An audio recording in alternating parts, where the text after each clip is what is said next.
I'm live. Okay. Guys, I'm so sorry. I was late getting here. I did not manage my time well. It's something I'm still working on. Welcome to Wake Up Wednesday Live. I don't know if this is episode 7 or 8. Hey, Erin, how are you? Hey, James. I love that you guys are here. I love it, love it, love it. Hey, Josh. Would I do a trucking movie? Of course I would do a trucking movie. Hey, V. Hey, Source Awareness and everyone. I love that you're acknowledging all the people here because this is an amazing, amazing. Hey, WWE Motors, what's up? I love it. I love it. Toying around. We got Lithium, Dambo. I love it. You guys, I love it, love it. Okay, so I have been thinking about today and what I wanted to talk about. Godzilla, you made it. Rebecca, you made it. I've been thinking a lot about, and Fawaz, finally, he made it live. I thought, okay, Jamie's here, and she said that she wasn't even going to be making it. I love it when you're here, Jamie. I love it when all of you guys are here. You're such an amazing community. So I have been thinking so much about today, and because I've been thinking so much about this year, the challenges of this year, and how I want to finish this year, and what I want my new version of my life to look like. Because, everything got busted apart in 2020. I mean, does anybody feel like their life here in the beginning of December, it's actually not it's the 9th of December. I can't believe that we're here already. Does your life look anything like it did in January or in March or even last December? Does it? Because mine is totally different. Yes. Nope. Hey, somebody just said every year they say they're going to quit smoking. Let's make this year. We will support you. Quit smoking. Nope. Drastically change. So we've all had these drastic changes. And I see, Erin, you're saying life is super tough for you right now. And I think it's tough for everybody. And I think it's going to be a really challenging holiday season. Whatever holiday you are celebrating, whether it's Christmas, whether it's Hanukkah, whether it's Kwanzaa, whether it's any other holiday that I don't know happens in December, or if you don't celebrate any of that and you just move through the end of the year, I always feel like it's a time that we get to sort of look back, see where we were, where we are, what we'd like to do in the future, and also what do we want our lives to look like, because they all got exploded. And when something gets exploded or when something gets taken down, it means that we get this opportunity to rebuild it. And to rebuild something thoughtfully is really important because it means that you're doing it intentionally. So I listened to a TED, because you guys know I love TED Talks. So I was listening to a guy named Robert Waldinger, and he did a TED Talk called What Makes a Good Life. Now, I'm going to be talking about 2 TED Talks today, and I'm going to be putting them in the description. So if you would like to go and listen to these for yourself, I recommend it highly. So Robert Waldinger is a Harvard psychiatrist. And he kind of reminds me when I watch him he has many shades of Mr. Rogers. He just seems like the nicest man on earth. And he's been part of this 75-year Harvard study where they studied adult development. And I've got a few notes because I want to make sure that I actually hit this.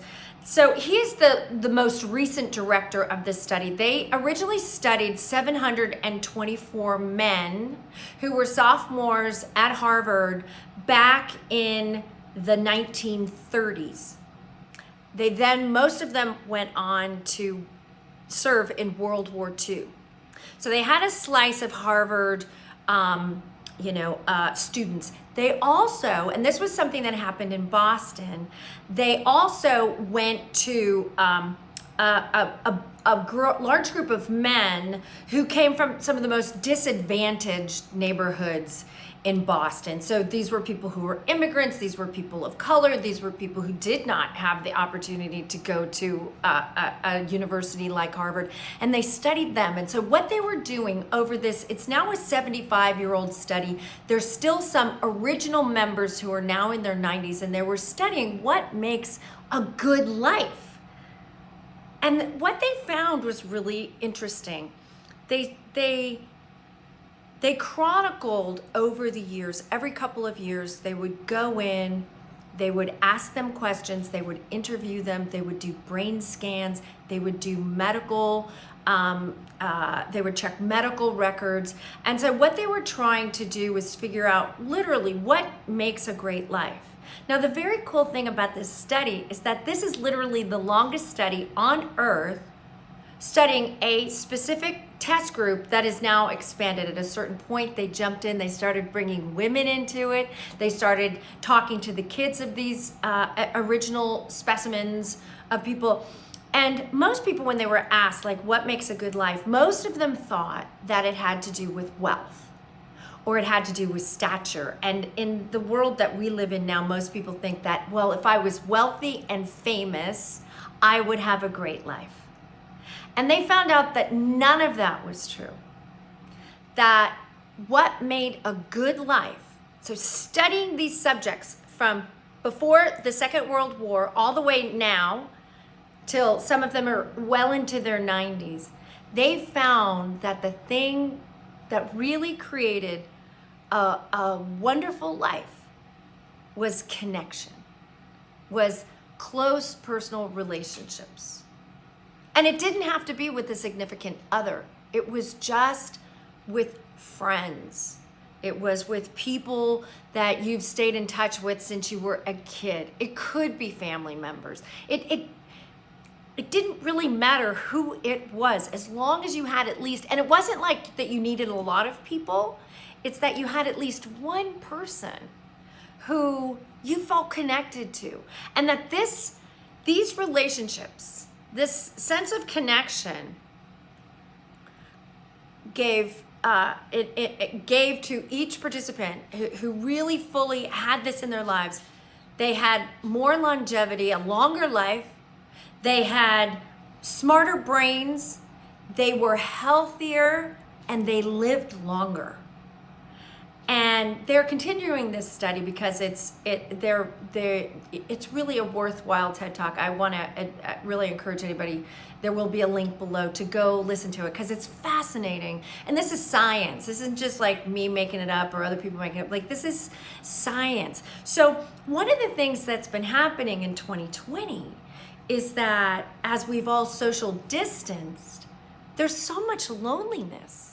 There's so many people who aren't feeling connected, who feel like they've lost their friends or their family or their former life, and that there's a sense of disconnection and loneliness. And that this loneliness is really toxic for people because it really does impact your health. It impacts your lifespan. It impacts your energy. Excuse me. Hold please. I'm gonna drink some water. I feel like something flew down my throat. Loneliness is an epidemic. It's certainly an epidemic in the United States. 1 in 5 people experiences profound loneliness. And I've been looking around the world, and I'm seeing that those loneliness numbers are creeping up, and that it's a challenge, especially as we continue, as this year rolls to its close, it's not like the world is opening up more. It seems that it's closing down more. So we've got to find some solutions and some remedies to help each other and to help ourselves. So I was thinking, okay, so these are if connection is how you live a beautiful life, then, or a beautiful life, a healthy life, a life where you feel part of something and not disconnected from everything and not lonely, then what do you do when you don't have that? Like, how do you have that? I love it. I've actually enjoyed the distancing. I have enjoyed the distancing too, mostly, but there are definitely times where I'm like, I'm done with this. I'm ready to go back to life. So I listened to another TED Talk, which I'll also include, which is one of my favorites. It's had about 14 million views. It's by Brené Brown, and it's about vulnerability. And she talks about how vulnerability is an essential piece to connection. That the people who are willing to be open and vulnerable are the ones who are most successful at having enduring relationships. But that it's very difficult because relationships take work, and relationships, real true heart to heart, heart-centered, like close bonded relationships. And remember, you only need one person. You don't have to have 10 people, just one person in your life. It could be your cousin, it could be your friend, it could be a neighbor, it could be a coworker, it could be your spouse, it could be anybody, but just having that one connected relationship, that person that you can turn to, is vitally important. What happens with most people is that they don't feel worthy of having that kind of relationship because they don't feel lovable, because they don't feel like they could really show truly who they are and still be loved. And that seems to be kind of universal, that people just don't feel like they're enough, that they're kind of broken, or that there are pieces to them that nobody could love. I love this. I'm going to go back and read these. And I love that. Jamie just said that there are people that she has felt so close to, and who she, being through COVID, has actually made these relationships deeper and stronger. And that opportunity exists for everybody. But vulnerability is, I love it. She says that vulnerability takes courage, and that courage and bravery are a little bit different. And that courage comes from the word cur, which means heart. And it's living through your whole heart, living the expression of your whole heart, and being willing to show your whole heart. And that takes some real vulnerability. It means you have to be willing to show up. You have to be willing to show yourself. You have to be willing, believe that you're worth it. And that's a deal for a lot of people. They don't believe that they're worth it. And I want to make a stand for you, that if you don't believe that you're worth it, that I want to make that stand, and that you are worthy of connection, you are worthy of a good life, you are worthy of good things happening to you, and that there's this piece that's absolutely vital. You don't actually even have to believe that.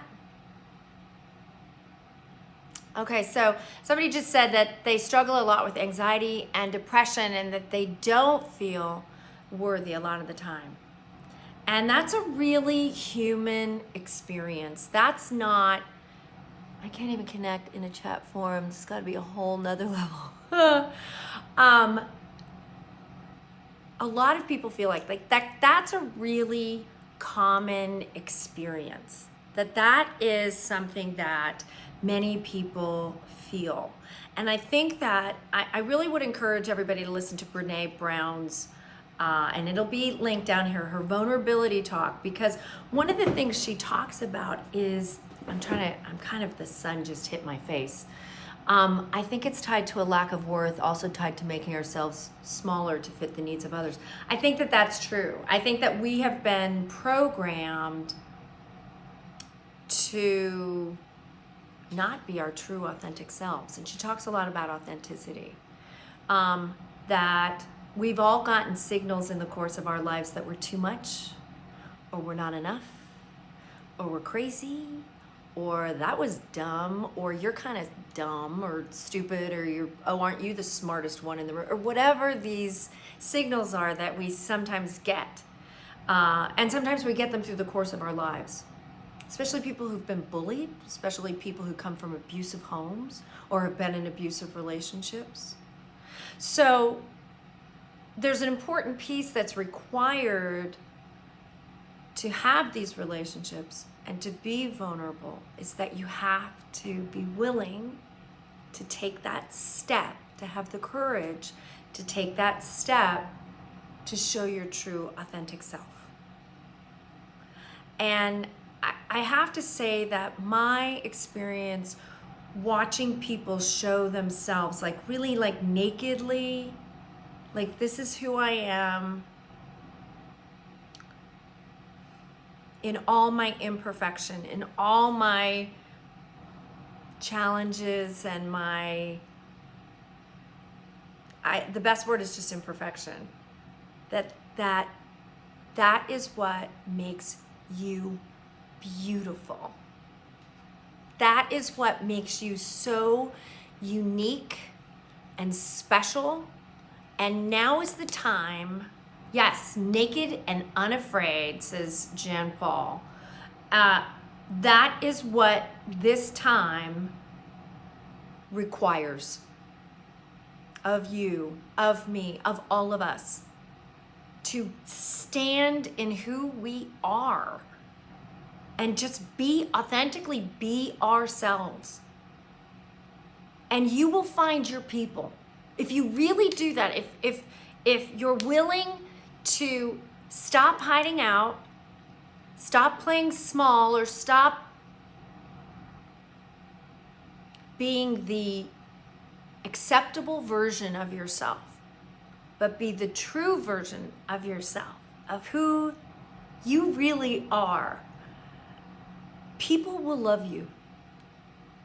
And it's challenging because it means being vulnerable. It means showing up. It means asking for help. And so that's all well and good, but how do you do it? Like, if you're feeling disconnected, if you're feeling lonely, if you're feeling like, I've been shut into my house and I don't know how to get out of this, and I'm sorry I'm being blasted by light.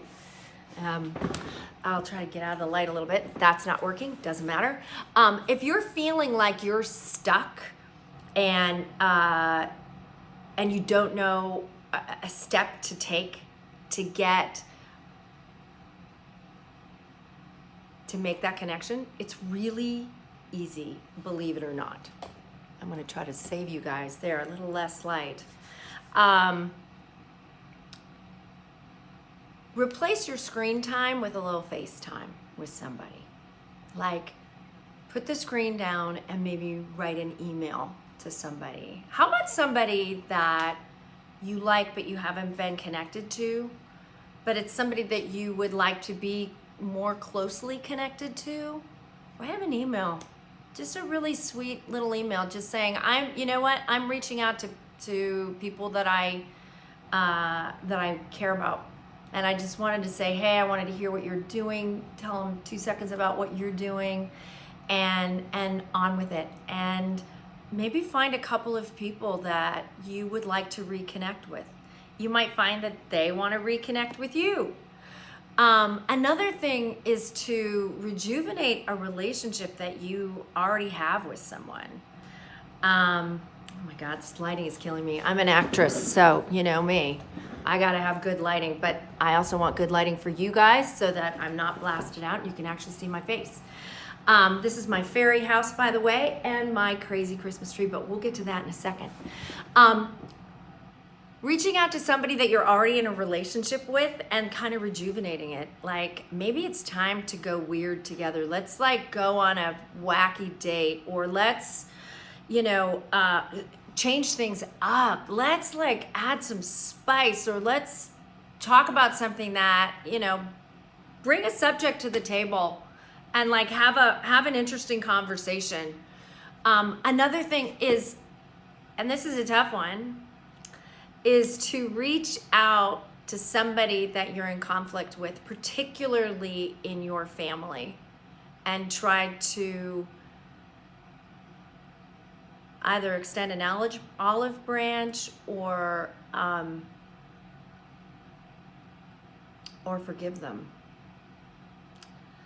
Forgiveness is like, it's the holiday season. It's one of the greatest gifts that you can give another person is your forgiveness. Why would you forgive them if they've been horrible?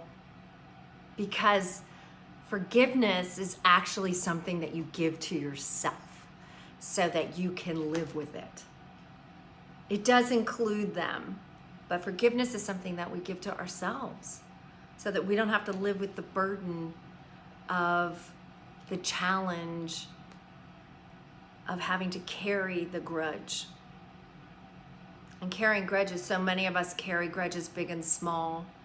I was just with somebody close to me who has had a family breakup that's been really painful for all of them. And I don't know if it can be mended or not, but I can definitely see the challenge and the damage that it does for her and for her siblings and not being connected to each other. And maybe they can never, sorry guys, I'm moving again. Oh, that's a little better. Maybe they can never be close again, but a measure of forgiveness really, really is helpful, because then you can live with it a little more easily. There are definitely things that you can do, but it's got to be things that you do, that we all do. Like life is something that we choose. Like our lives, even though things happen and they can be random, but we have a choice in how we interpret how this goes. I've said this over and over again, and I know I probably sound like a broken record, but we have to take actions, big and small, to focus our life into the direction that we want. And it seems to me like now at the end of, I love it, being normal is vastly overrated, absolutely. And now at the end of 2020, we have an opportunity to reset ourselves, to change the things. I love the Serenity Prayer. I went to Al-Anon for a long time, and I love the Serenity Prayer, which is God grant me God grant me the strength to, of course, now that I've said, let me do the Serenity Prayer. Somebody throw up the Serenity Prayer. I know you guys probably know it, but it's God grant me the serenity to accept the things I cannot change, the courage to change the things that I can, and the wisdom to know the difference. And so there are certain things that hopefully I have the wisdom to know that I can't change that. And hopefully I also have the wisdom to know the things that I can change, of the things that I can, high five for Al-Anon,